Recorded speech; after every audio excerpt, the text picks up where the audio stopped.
नमस्कार बच्चों, मैं doctor Alka Bagla, associate professor Sanskrit, government PG college Jhalawar. बच्चों, आज के वीडियो में मैं नीति शतकम के शॉर्ट क्वेश्चन आंसर आपको बताने जा रही हूँ। पहला क्वेश्चन है, महाकवि भृतहरि की कितनी काव्य रचनाएं उपलब्ध है? आंसर है बच्चों 3 रचनाएं उपलब्ध है। किनको सन्मार्ग पर लाना कठिन होता है? आंसर है बच्चों दुर्जनों को सन्मार्ग पर लाना दुष्कर कार्य है। अगला प्रश्न, अपने अतिरिक्त सारे संसार को मूर्ख कौन समझता है? आंसर है बच्चों अल्पज्ञ व्यक्ति सारे संसार को मूर्ख समझता है। अगला प्रश्न, विधाता का उद्योग किसमें निष्फल हुआ है? आंसर है बच्चों मूर्ख की चित्तवृत्ति को सुधारने में निष्फल हुआ है, अर्थात ब्रह्मा भी मूर्ख व्यक्ति को प्रसन्न नहीं कर सकता है। अगला प्रश्न, ऐसी उपयोगी विद्या के बिना मनुष्य कहाँ रहता है? आंसर है बच्चों बिना विद्या के मनुष्य पशु के समान रहता है।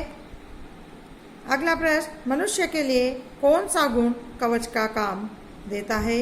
आंसर है बच्चों क्षमा ही एक ऐसा गुण है जो कवच का काम करता है।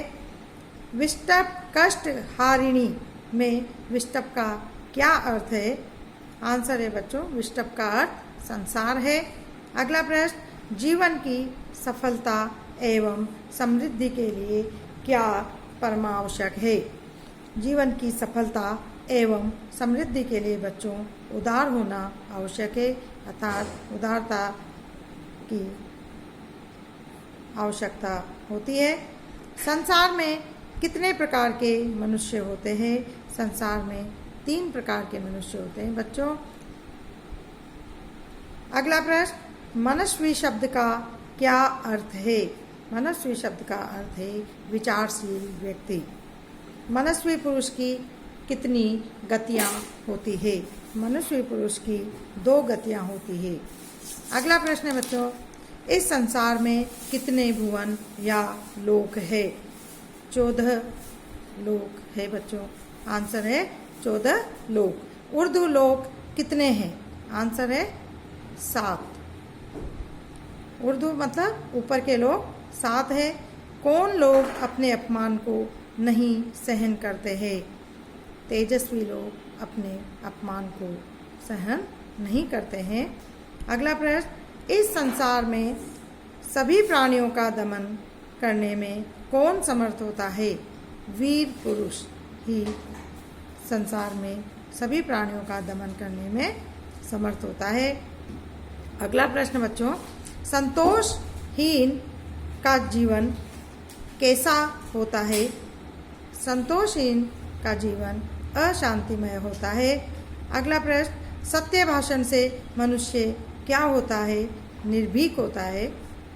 वित्त या धन की कितनी गतियां होती है? आंसर है बच्चों 3 गतियां होती है। वीर और पराक्रमी कौन होते हैं? पराक्रमी कौन होते हैं? आंसर है जो उत्साही लोग होते हैं वह पराक्रमी होते हैं। अगला प्रश्न है बच्चों, भृतहरि क्या राजा थे अथवा योगी थे? तो जनश्रुतियों के अनुसार भृतहरि पूर्व जीवन में राजा थे जो बाद में विरक्त होकर महायोगी बन गए। भृतहरि का महाराज विक्रम से कोई संबंध था? भृतहरि का महाराज विक्रम से संबंध था। भृतहरि को मालव प्रदेश के महाराज विक्रम का अग्रज बताया गया है। भृतहरि विरक्त कैसे बने? संसार में काम प्रभाव की विडंबना से के दृश्य ने भृतहरि को विरक्त बना दिया है। वह सुप्रसिद्ध श्लोक कौन सा है जिसमें भृतहरि ने सबको धिक्कारा है? वह सुप्रसिद्ध श्लोक है जो मैंने तुम्हें पहले नीति शतक का सामान्य परिचय दिया था, उसमें भी बताया था याम चिंतयामि सततम मयि सा विरक्ता सा अपि अन्यमिच्छति जनम स जनो अन्यसक्तः अस्मत् कृते च परितुष्यति काचिदन्या धिक्तां च तम च मदनम च इमाम च माम च। भृतहरि का समय कौन सा माना जाता है? भृतहरि का समय ईसा की 7वीं शताब्दी का माना जाता है। किस चीनी यात्री ने भृतहरि का उल्लेख किया है? चीनी यात्री इत सिंह ने भृतहरि का उल्लेख किया है।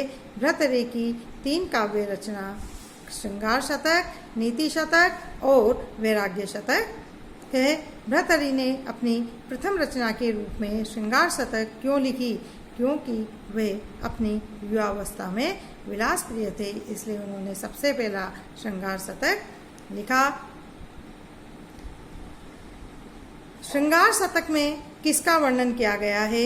इसमें नारी के रूप सौंदर्य, विभ्रम विलास तथा विभिन्न ऋतुओं के मादक वातावरण का मनोहर वर्णन किया गया है।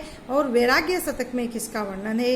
इसमें तृष्णा प्रसार, विषय विकार, मद ज्वर, भोग आसक्ति की परित्याज्यता बताते हुए जीवन की नश्वरता का वर्णन किया गया है।